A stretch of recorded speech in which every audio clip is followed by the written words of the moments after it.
வேணான்னு வந்துட்டா வெள்ளக்காரன்டா. ஐயோ குச்சி தூக்கி போட்டா சாப்பாடுன்னு சொன்னாலே அம்மா, இவன் வேற சாப்பாடை காமிக்கிறானே. வேண்டாம், குச்சியை போட்டு நிறைய சாப்பாடு கிடைக்கும். ஐயோ ஊனா, சரி சாப்பிட்டு வேலை செய்வோம். அடே அடே நின்றா, நான் தான் தூக்கி போடுவேன். சாப்பாடு வேணுண்டா மவனே, கையில கட்டச்ச எட்டு இடத்துல கட்டிப்பண்டா அவன். ஃப்ரெண்ட்ஸ் வாங்க, எனக்கு பொல்ல பார்க்க போலாம். புது துணி. ஆஹா, புதுசு புதுசு. அந்த கேப்பை மாட்டி விடுங்க. எப்படி கதாநாயகம் மாதிரி இருக்கானா? ஃப்ரெண்ட்ஸ் எப்படி இருக்கேன்? அழகா இருந்தா கமெண்ட்ல ஒரு ஃபேக்டை போடுங்க சரிங்களா? வாங்க பொண்ணு பார்க்க போலாம்.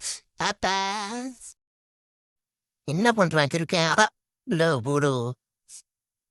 என்னடா பண்றடே? எனக்கா?